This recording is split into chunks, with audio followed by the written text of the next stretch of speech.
बहुत बड़े व्यक्ति थे, बहुत विद्वान। उनकी पत्नी थी, बहुत आनंद से रहा करते थे। वो इतने विद्वान थे कि सारे लोग उनकी तारीफ किया करते थे, पर उनके पिताजी सदा कहा करते, अरे अभी तो बच्चा है, कुछ जानता नहीं। उन्हें बड़ा बुरा लगता, सारे लोग मुझे विद्वान कहते हैं, तारीफ करते हो, मेरा बाप मेरी कभी प्रशंसा नहीं करता, सदा कहता है कुछ नहीं जानता। एक दिन उसके मन में आया, कुल्हाड़ी लेकर मार दूंगा अपने बाप को। इतना परेशान हो गया अपने बाप से, रात को 12 बजे कुल्हाड़ी लेकर गया अपने बाप को मारने। मैं इतना विद्वान हूं पर मेरा बाप प्रशंसा नहीं करता। तब उसकी मां और उसके पिताजी कुटिया में थे। वो कुल्हाड़ी लेकर गया था कि पिता को मार डालूंगा आज। तभी उसकी मां की नींद खुल गई और मां ने अपने पति से कहा, क्यों, हमारा बेटा इतना विद्वान हो गया है, सारे लोग तारीफ करते हैं, प्रशंसा करते हैं, और एक आप हो कि आप कभी उसकी तारीफ नहीं करते। तो पिताजी बोले, भाग्यवान, वो बहुत योग्य है, बहुत अच्छा है, उसके जैसा विद्वान कोई पैदा नहीं हुआ धरती में मेरे बेटे जैसा। पर मैं उसके सामने इसलिए नहीं कहता, मैं कह दूंगा कि विद्वान है तो कहीं उसे अहंकार ना आ जाए, इसलिए मैं उसके सामने, उसके मुंह पे उसकी तारीफ, मैं उसके पीठ पीछे बड़ी तारीफ करता हूं, उसके मुंह पे नहीं करता, कहीं वो भटक ना जाए, बिगड़ ना जाए।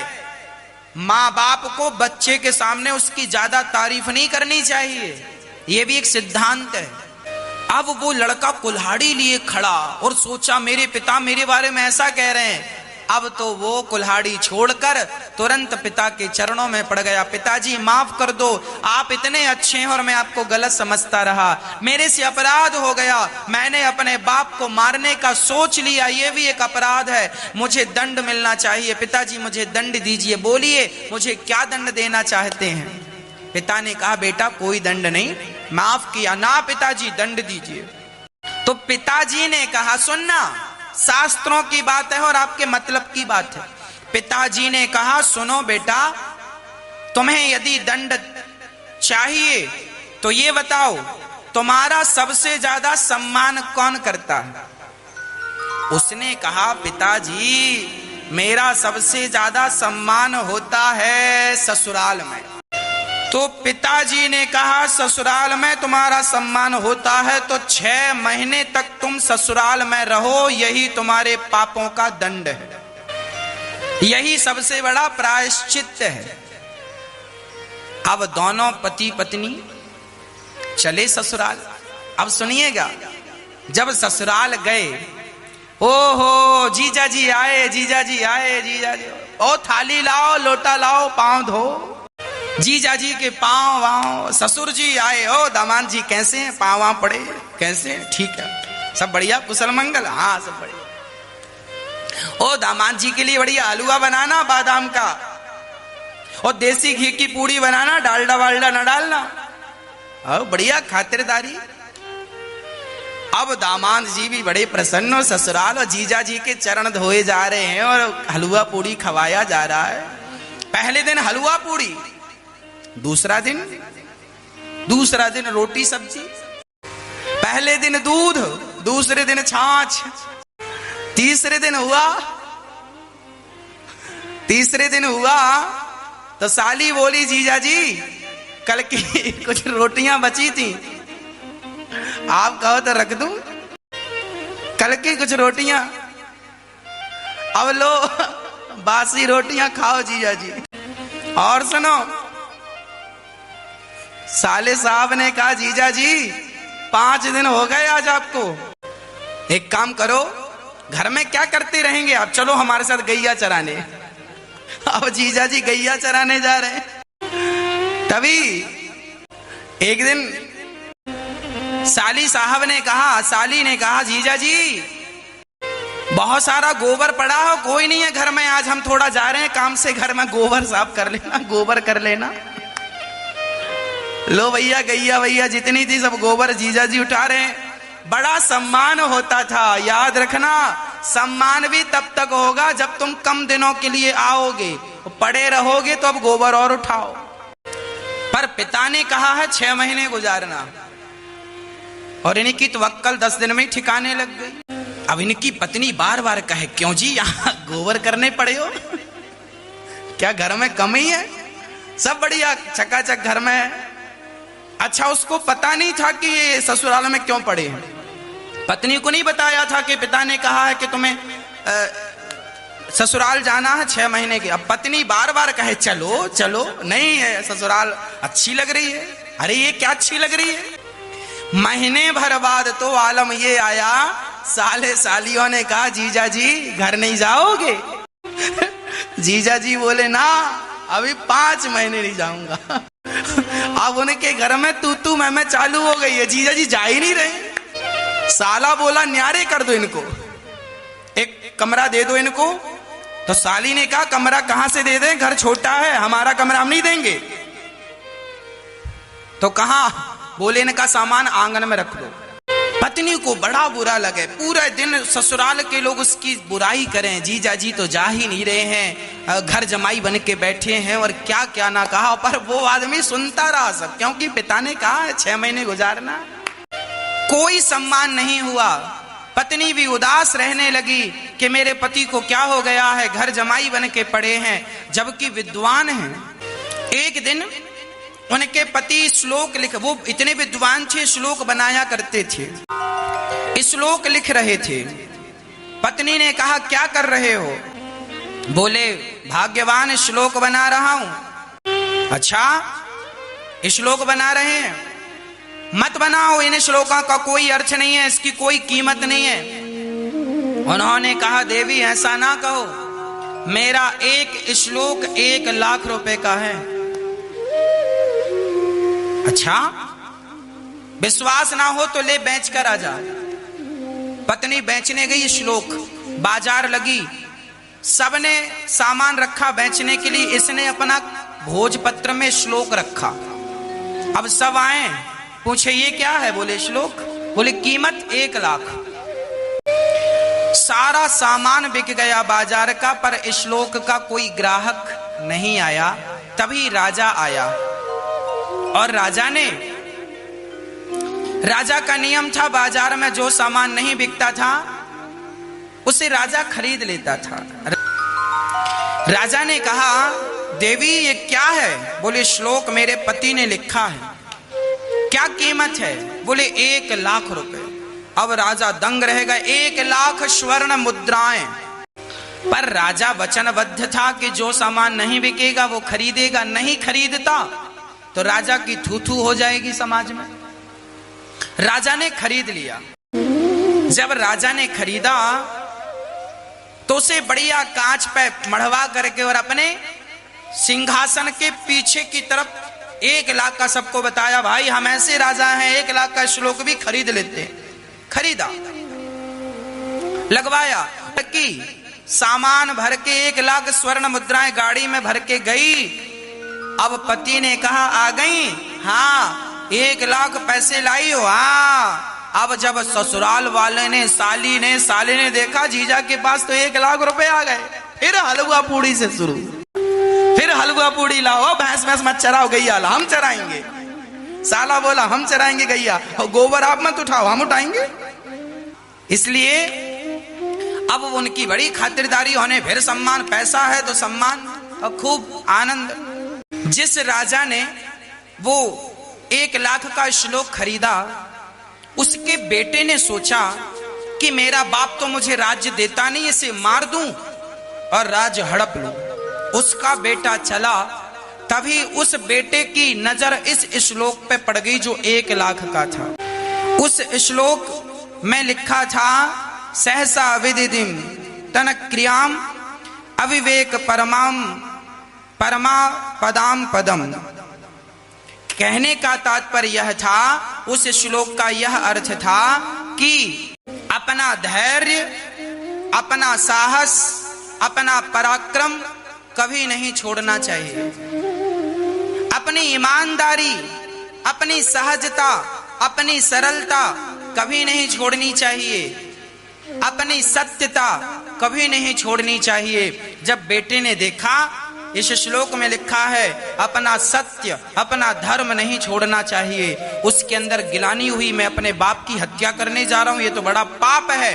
तुरंत उसने तलवार गिराई, और तलवार गिराई तो पिता की नींद खुली। पिता ने आकर कहा, बेटा ये तलवार आधी रात को लिए क्यों खड़े हो? उस बेटे ने कहा, पिताजी सच बताऊं, आज मैं आपकी हत्या करना चाहता था, पर मेरी नजर इस श्लोक में पड़ गई।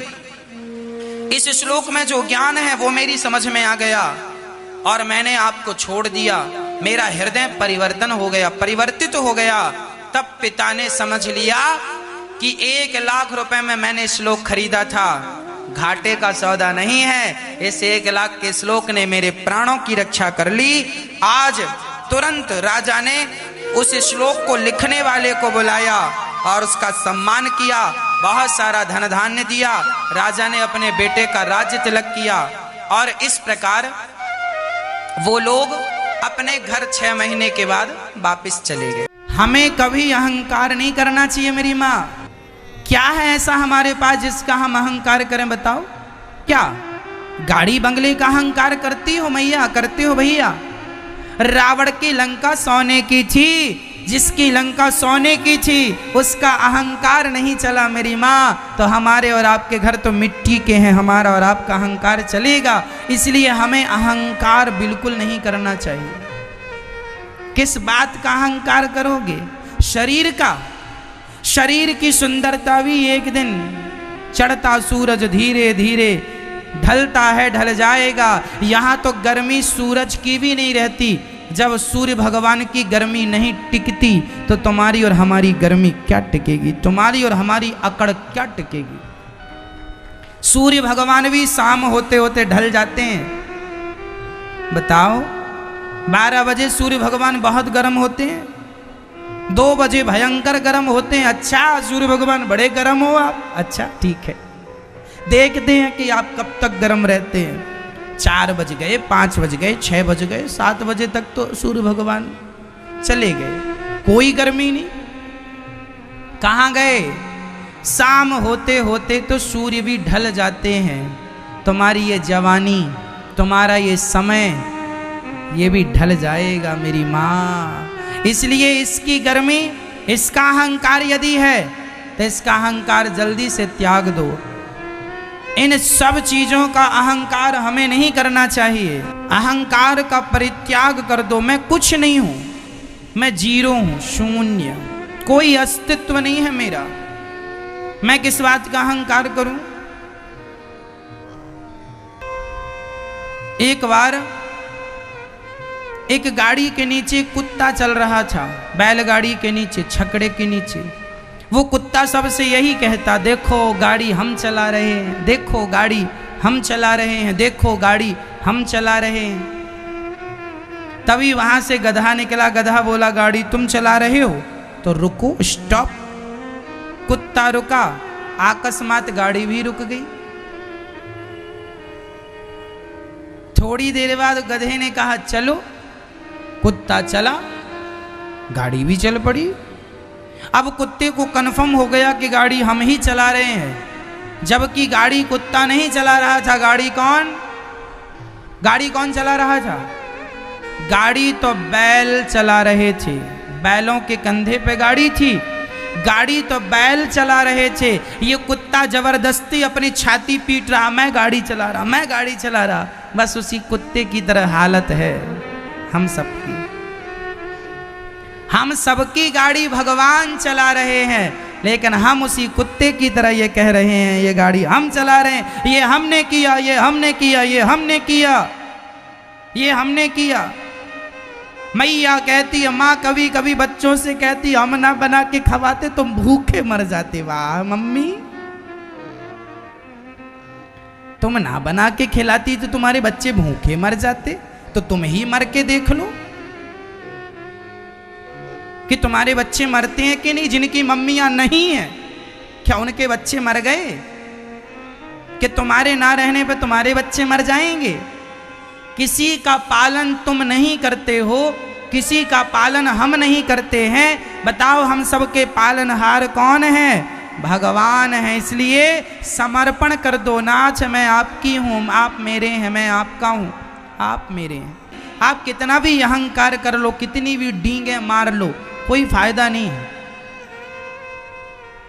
है ना। झूठी डींगों से क्या होगा, कहते रहो। अहंकार किसी का नहीं चला तो तुम्हारा हमारा क्या चलेगा। हम भगवान के हैं, बस ये बस मान लो। यदि हम आज तरक्की कर रहे हैं तो हम अपनी मेहनत की बल पर नहीं, मेरी माँ, भगवान चाह रहे हैं इसलिए आप तरक्की कर रहे हैं। वो नहीं चाहेंगे तो आप तरक्की नहीं करेंगे। मेहनत करने वाले समाज में बहुत होते हैं, पर सबकी तरक्की नहीं होती, सबका विकास नहीं होता। मेहनत से ही विकास होता, मेहनत से ही तरक्की होती, तो सबकी तरक्कियां हो जाती। माना की मेहनत भी है, परंतु मेरी माँ, मेहनत के साथ साथ जब तक भगवान की कृपा ना हो तब तक आदमी कुछ नहीं कर सकता। मैं तो रोटियां भी खाता हूं तो ईश्वर का धन्यवाद देकर खाता हूं, विधाता ये आपकी कृपा की खा रहा हूं। मेरी मेहनत तो इतनी भी नहीं है कि मैं 2 रोटियां खा के अपना पेट भर सकूं। मैं तो 2 रोटी खाने के भी औकात नहीं रखता। जो भी खाता हूं वो मेहनत का नहीं, वो भगवान की कृपा का खाता हूं। मेरी गाड़ी मेरी मेहनत से नहीं चल रही है, मेरी गाड़ी तो भगवान की कृपा, भगवान चला रहे हैं। इसलिए आप लोग भी आज ये विचार बना लो और आज आप लोग भी ये कह के जाना कि बिहारी जी आज से हम अपने गाड़ी, जैसे अर्जुन ने अपने गाड़ी की डोर आपको दी, ऐसे हम भी अपने गाड़ी की डोर आपको सौंपते हैं। अब आप जानो और आपका काम जाने। हम निश्चिंत हो जाते हैं। जो होगा हुई है सोई जो राम रचि राखा। जो होना होगा वो होगा, होनी तो होके रहे, अनहोनी ना होए, और जाको राखे राम जी मार सके ना। आप एरोप्लेन से कूद जाएंगे और मौत होगी तो एरोप्लेन के बिना कूदे अंदर ही मर जाएंगे, और मौत नहीं होगी तो एरोप्लेन से कूदने के बाद भी आप नहीं मरेंगे। कितनी बार एरोप्लेन क्रैश हुआ, कितनी बार एरोप्लेन दुर्घटना में क्षतिग्रस्त हुआ। कुछ लोग मर गए पर कुछ बच गए। क्यों बच गए? जब वो मरे थे तो ये भी मर जाते, लेकिन जिन पर बिहारी जी की कृपा थी वो बच गए। मतलब जिनकी श्वास भगवान बचाए उनकी सांस दुर्घटना भी क्या लेगा। मरना था सभी मर जाते फिर। इसलिए बचाने वाले कौन है मेरी माँ? भगवान। और मारने वाले कौन है? भगवान। वही मारते हैं। जब मर जाओ तो समझ लेना विधाता ने चाह लिया, और जब बचा लिया तो चाह लो, समझ लो कि विधाता ने चाह लिया कि बचो। इसलिए हम तो देखो अपनी जिंदगी में भी खुश हैं, और मौत आ जाए तो भी खुश। हम तो हंसते हंसते जीते भी हैं, और मौत आएगी तो हंसते हंसते मर भी जाएंगे। मौत भी तुम्हारी है और जिंदगी भी तुम्हारी है, चाहे जिलाओ चाहे मारो। हम तो मौत से भी भागते नहीं है। आज आ जाए अभी चले जाएं, भगवान यहाँ भी आपके हैं। यहाँ से जाएंगे तो वहाँ भी आपके ही रहेंगे। यहाँ भी आपकी सेवा कर रहे हैं, वहाँ भी हमें सेवा में लगा रखना अपने चरणों में। हमारी अपनी कोई ना हमें जीने का शौक है ना मरने का शौक है। तुम ही जिलाओ और तुम ही मार डालो, हम तो तुम्हारे हैं। जैसे रखे राम जी रहना चाहिए सीताराम सीताराम। हमारा काम है सेवा करना, हमारा काम है नाम जपना, हमारा काम है कथा सुनाना। हम अपना काम कर रहे हैं, बाकी इन कामों को कैसे करना है भगवान जाने, आप जानो, आपका काम जाने। कहो मैया जी आप टेंशन किस किस की लोगे, चिंता किस किस बात की करोगे? काम भगवान का है, भगवान जाने। हम तो उनके हैं, बस हमने तो समर्पण कर दिया। नाथ मैं आपका, मैं आपकी, बस खत्म बात। अब आप जानो और आपका काम जानो। ना हमें जिंदगी से मोह है और ना मौत से मोह है। हम तो केवल आपके चरणों से मोह रखते हैं। हमें तो जिस दिन भगवान के चरणों का दर्शन ना हो उस दिन तो ना जाने क्या गवा दिया, क्या गवा दिया ये भाव आता है। क्या खो दिया हमने, आज दर्शन नहीं हुआ। जीना सिर्फ तेरे लिए, भगवान से कहो कि जीना आपके लिए, बस आपके बिना कोई जिंदगी नहीं। भगवान कहाँ से प्रवेश करते हैं? कानों से। जब सुनते हो ना तो भगवान यहीं से प्रवेश करते हैं। तो इन मैया के द्वारा हम सब कथा सुन रहे हैं, तो कथा जिसकी सुनेंगे, आप देखो आप कोई गलत बात सुनने लग जाओ तो जैसे ही आप कोई गंदी बात सुनेंगे, गलत बात सुनेंगे, वैसे ही वो गलत बात सुनते ही आपकी कोई गलत बात, जैसे कोई आपकी बुराई कर रहा है तो तुरंत आपको गुस्सा आना स्टार्ट हो जाएगा। जैसे ही आप सुनेंगे वैसे ही रिएक्शन स्टार्ट। हाँ या ना? जैसे किसी लड़की किसी लड़के के बारे में कोई गलत तरीके से बातें करे तो आप वो चीजें सुनकर शरीर उत्तेजित होने लग जाता है। जैसे सुनने से कभी गुस्सा आता है, कभी उत्तेजना आती है। ये बात सही है या गलत है? आप अपनी माँ के बारे में जरा गलत सुन लो किसी से तो आपको बिल्कुल आंखें लाल हो जाएंगी, हाथ फड़कने लग जाएंगे, गुस्से से आप तिलमिला जाएंगे। किससे हुआ ये सब? केवल सुनने से। हाँ या ना? आप अपने पिता के बारे में जरा गलत सुन लो, तुरंत। आप अपनी बहन के बारे में, अपनी पत्नी के बारे में, अपने किसी जिससे आप प्यार करते हैं उसके बारे में जरा गलत सुन लो तो आप बिल्कुल आंखें लाल। और कई बार ऐसा होता है। अब मुझे आपसे केवल ये जानना है कि ये बताओ, जब आप किसी के बारे में गलत सुनते हैं तो आपका शरीर वैसे ही रिएक्ट करने लग जाता है कि नहीं? बोलो हाँ या ना? मन, बुद्धि, शरीर, इंद्रियां सब वैसे ही दिशा पे चल पड़ती हैं कि नहीं? हाँ या ना? क्या समझ में आया इससे? इससे ये समझना है कि जब हम गलत बातें सुनते हैं तो वो गंदगी हमारे भीतर आकर बैठ जाती है। गुस्सा हमारे भीतर आ गया, क्रोध हमारे भीतर आ गया।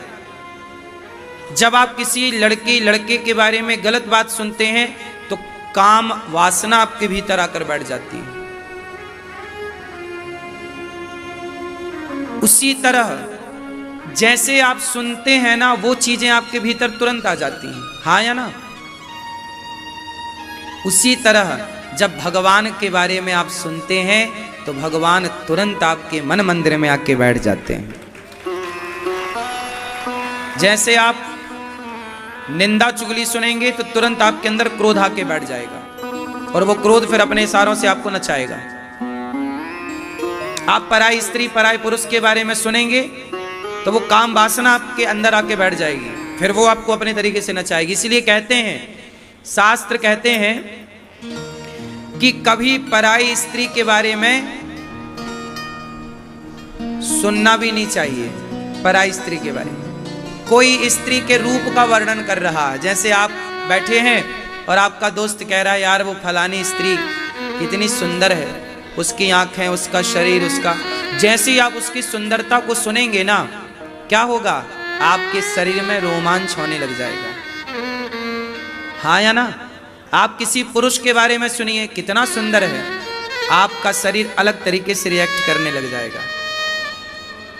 ये बातें सही हैं या गलत हैं? बोलो, सही है?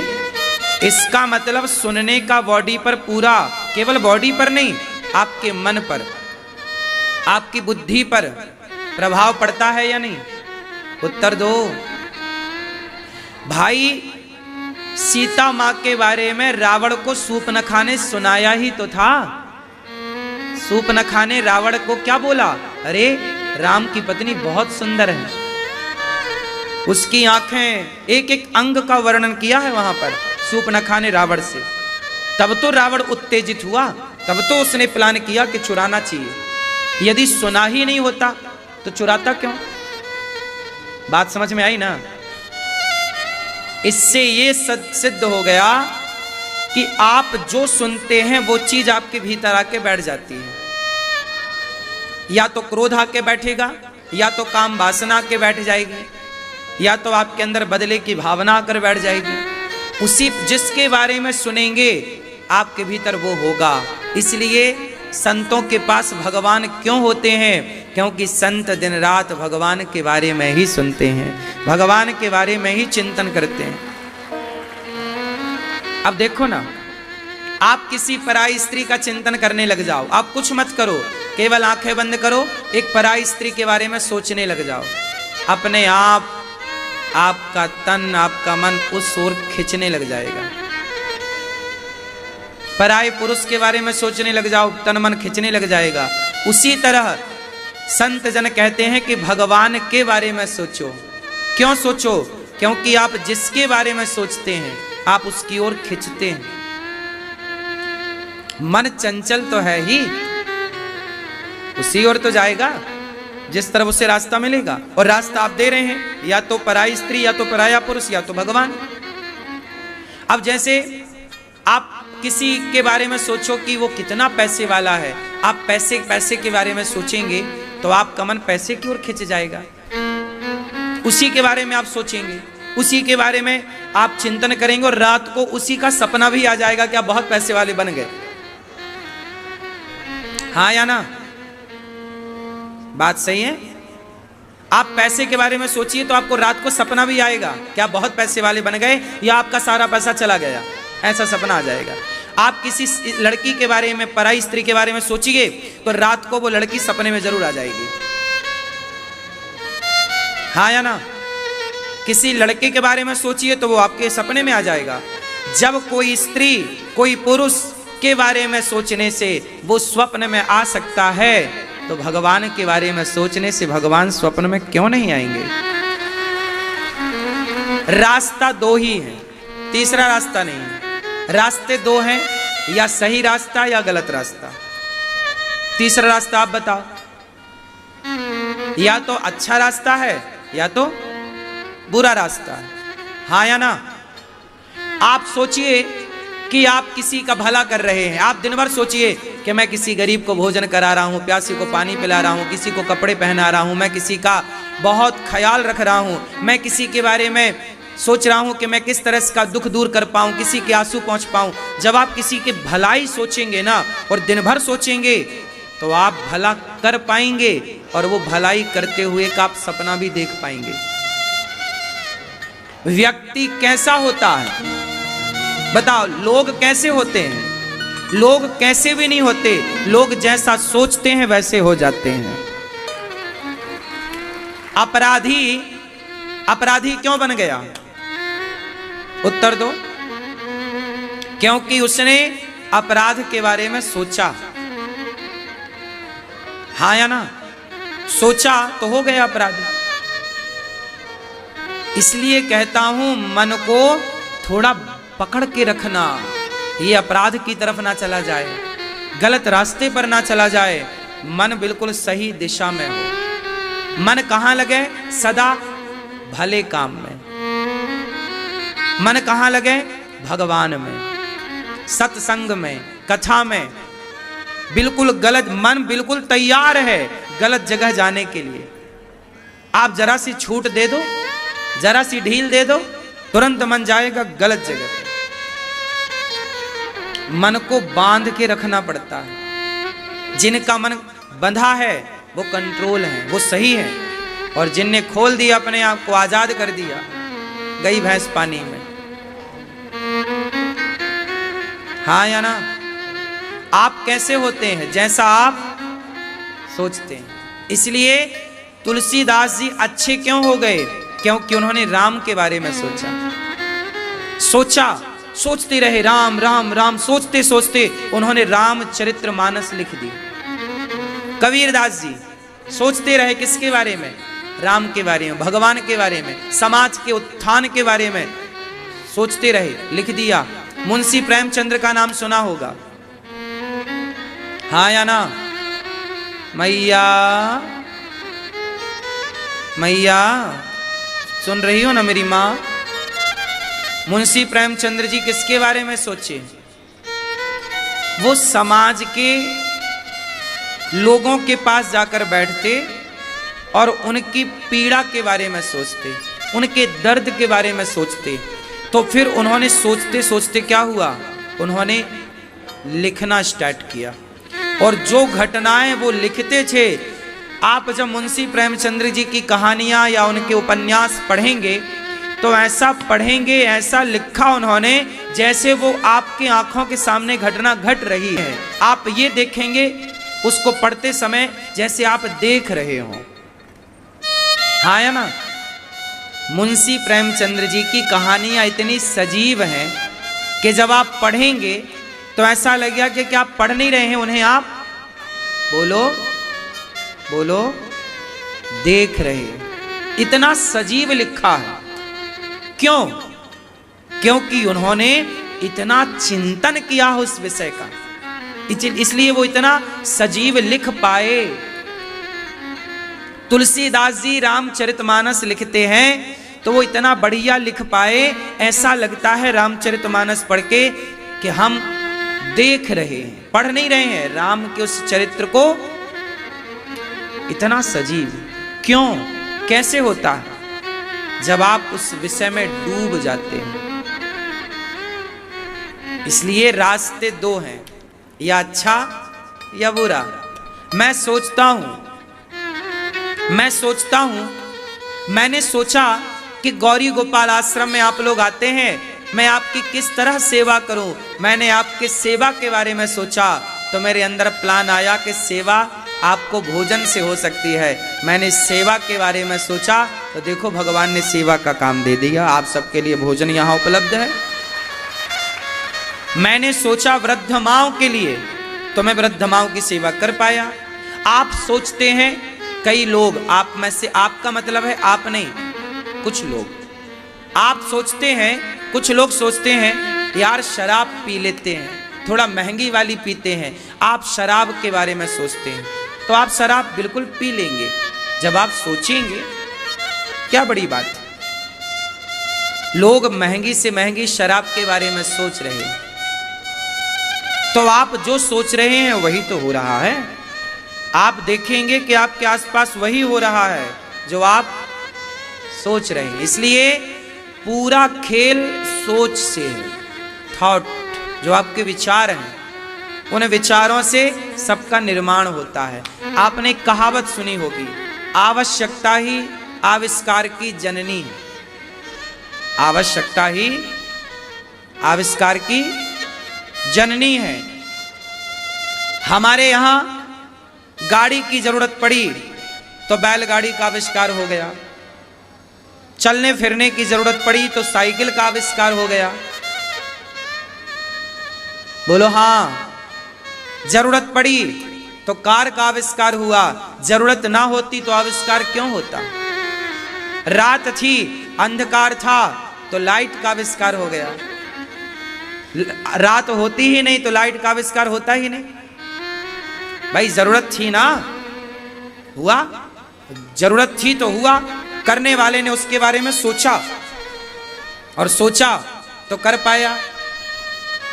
मैया, जैसे तुम पंचायत के बारे में सोचती हो दिन भर तो प्रपंच कर पाती हो।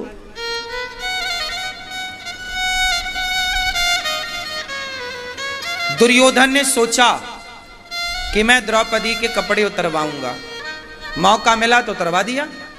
दुशासन उतार। उसने तो बहुत पहले से यही सोचा होगा ना कि मौका मिले तो मैं ये करूंगा, ये करूंगा। उसने वही किया। फिर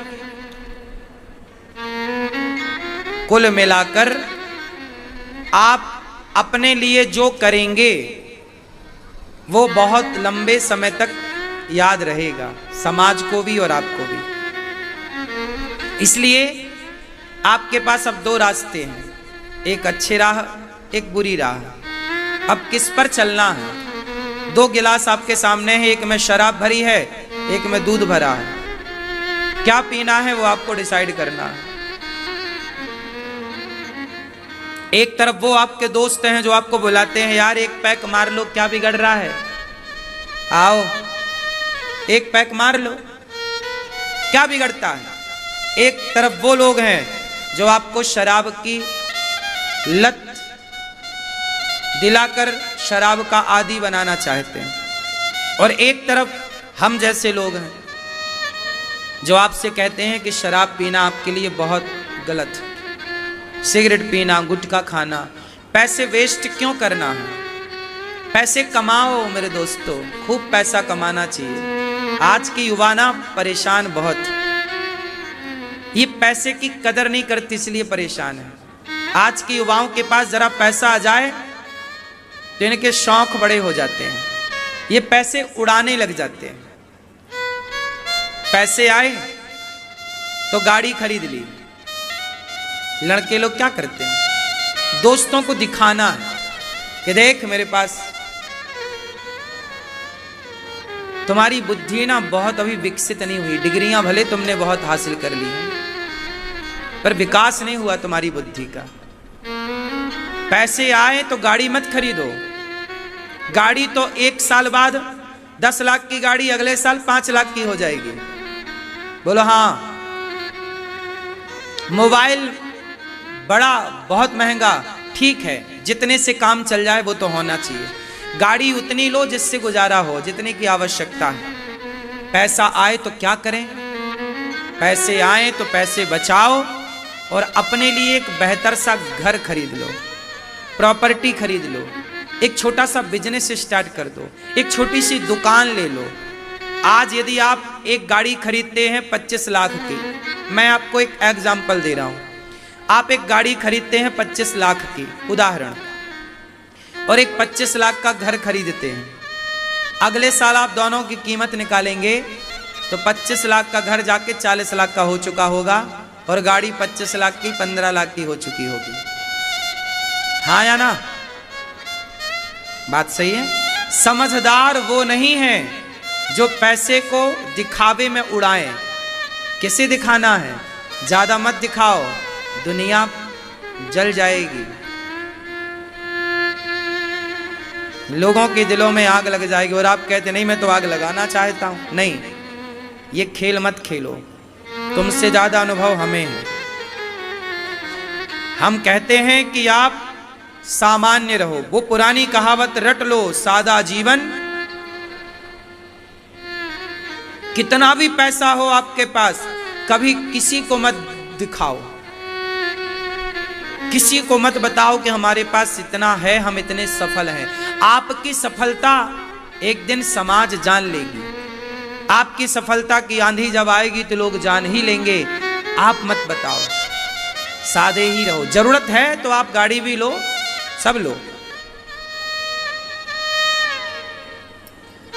उन लोगों के साथ मत उठो बैठो जो पैसे का मिसयूज करते हैं। जो आदमी पैसे की कदर नहीं करता ना, वो आदमी थर्ड क्वालिटी का। 3 चीजों की कदर करना सदा। पहला, समय की कदर करना। किसकी? बोलो। समय एक बार जाएगा, कभी नहीं आएगा। समय की कदर करना। दूसरा, पैसे की कदर करना। तीसरा, अपने रिश्तों की कदर करना। यदि आपने ये 3 चीजें सीख ली तो आप सफल होए बिना इस धरती में रह नहीं सकते। आपके सफलता के ये 3 मंत्र हैं। पहला, समय की कदर कर लो, मतलब समय को सार्थक बनाओ मेहनत करके। पैसे आए तो पैसे की कदर करो, सही जगह लगाओ, एक भी रुपया गुटखा शराब में खर्च ना हो। और रिश्तों की कदर, माँ की कदर, पिता की, पत्नी की, बच्चों की, पति की, भाई की, भौजाई की, रिश्तों की कदर, मित्रों की, दोस्त, अच्छे दोस्तों की। जो आपको शराब पिलाएं वो दोस्त ना हो बिल्कुल। आजकल के युवाओं के पास ना तो समय की कोई कीमत है। 10 बजे तक तो सोते हैं, 5-5 घंटे क्रिकेट देखने में गवा देते हैं। समय बड़ा बलवान है। शमशान गया एक बार मैं, तो शमशान में लिखा था समय के पास इतना समय नहीं है कि वो फिर से आपको समय दे सके। समय के पास इतना समय नहीं है कि वो फिर से आपको समय दे सके। वक्त के पास इतना वक्त नहीं है कि वो फिर से आपको अपने समय का सदुपयोग करना सीखिए। हमारे शास्त्र, हमारे वेद पुराण यही तो सिखाते हैं। समय है तो गीता पढ़ो, अच्छी चीजें पढ़ो, कुछ नया सीखो। राजा परीक्षित जी ने कलयुग को 4 कमरे बनवा कर दिए। द्यूतम द्यूतम पानम स्त्रियः सूना, जुआ, जहां जुआ वहां कलयुग। अपना नाश करना है तो जुआ जरूर खेलना, यदि अपना सर्वनाश करना है तो। दुर्योधन ने अपना सर्वनाश कर लिया जुआ खेलकर। यदि अपना सर्वनाश चाहते हो तो फिर जंगली रमी डाउनलोड आप देख लो। द्यूतम पानम, पानम बोले तो शराब, मदिरा, दारू। अपना नाश चाहते हो, अपना सर्वनाश चाहते हो तो शराब पी लो। द्यूतम पानम स्त्रियः, अपना नाश चाहते हो। आज मेरे पास एक बहन आई, आज की घटना है, रो रही थी, लगभग 30 साल की रही होगी। क्यों रो रही हो बहन? गुरुजी बड़ी गलती हो गई। क्या हुआ? मैंने अपने पति को धोखा दे दिया। कैसे धोखा दिया? मेरे बच्चे हैं, अच्छा खासा पति कमाता है, बहुत प्यार करता था, पर मैं किसी आदमी के चक्कर में उलझ गई और मैं उसके संग भाग गई।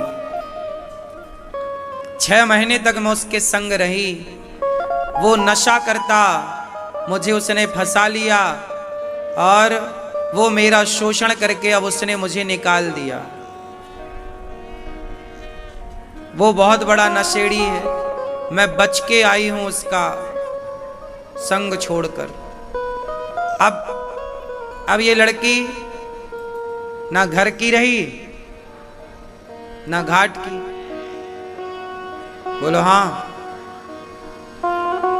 पहले आपको लगता ना बड़ा मजा है,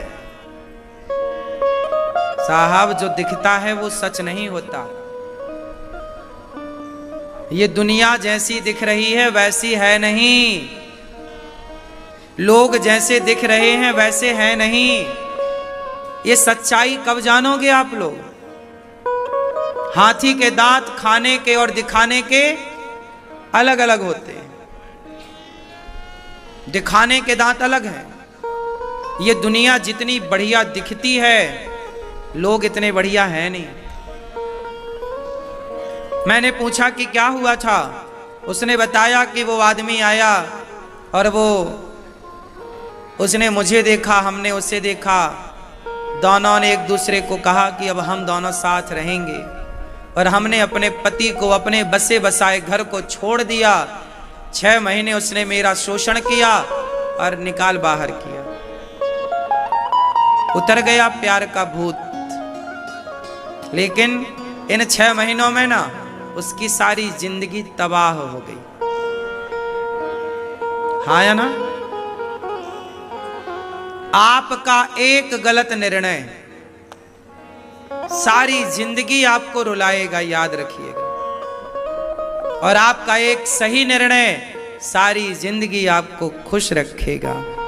प्रार्थना करो आप सबसे, कभी ऐसा कोई गलत निर्णय मत लेना जो आपकी गलती से आपके परिवार को भी भोगना पड़े।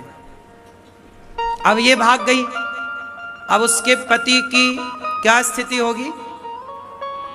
उसके पति के लोग, उसके दोस्त मजे ले रहे हैं, यार तेरी तो पत्नी भाग गई। अब सोचो वो जहां जाता होगा लोग उसका तो मजाक उड़ाते होंगे। तुम तो अपना मजे ले रही हो, वो भी मजा 6 महीने में तुम्हारा पेट भर गया, आ गई अक्कल तुम्हें। लेकिन तुम्हारा पति, उसका क्या दोस्त था? अब वो जहां जाएगा लोग उसको ताने मारेंगे। तुम्हारे बच्चे छोटे से जब बड़े होंगे तो उन बच्चों को भी लोग कहेंगे अरे तेरी मां तो भाग गई थी। क्या गुजरेगी उन बच्चों पर? कैसे सुन पाएंगे वो ये सब? आप समझते नहीं हैं कि आप एक व्यक्ति के होने से आपके एक व्यक्ति के गलत या सही करने से आपका पूरा परिवार जुड़ा रहता है। आपकी एक गलती आपके माँ बाप को रुला सकती है। आपकी एक गलती आपके समाज में, आपके गलती से आपके समाज को प्रभावित कर सकती है। आपके गांव को, आपकी गली को, आपके मोहल्ले को, आपके राज्य को, आपके देश को प्रभावित कर सकती है आपकी एक गलती। थोड़ा अपने इस चमड़ी पर कंट्रोल करो।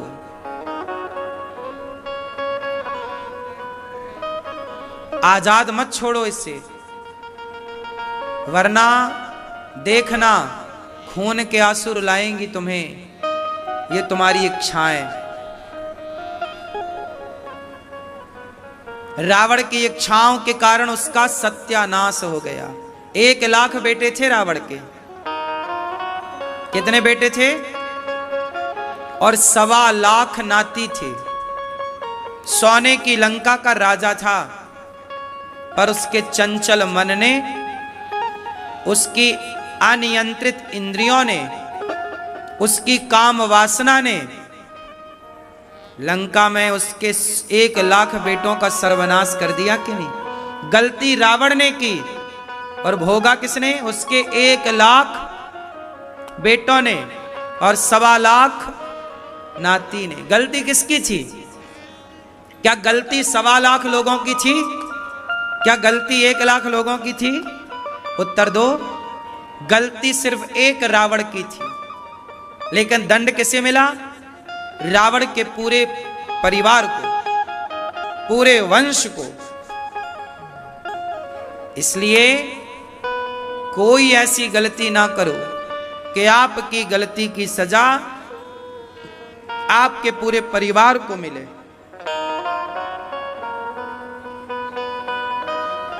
बिना विचारे जो करें सो पाछे पछताएं, और काम बिगाड़ें आपनो जग में होत हंसाएं।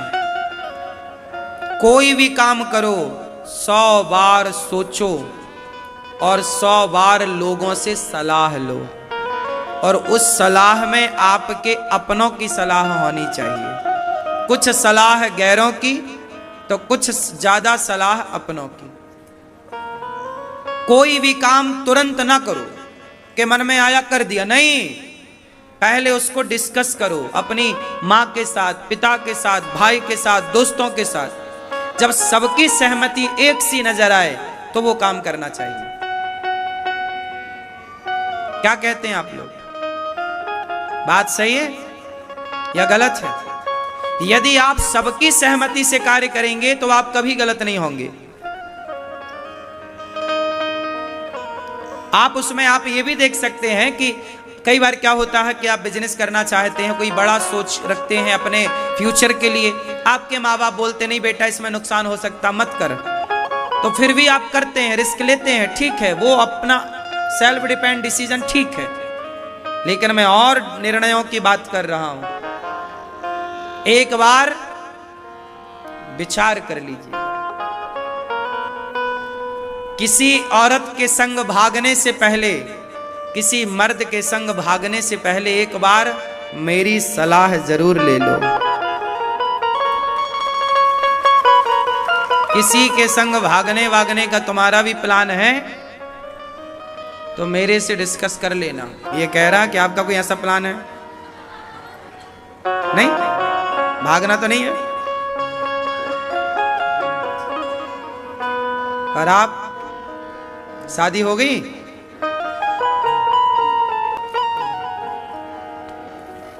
कभी मन वन हो तो हमसे आके मिल लेना।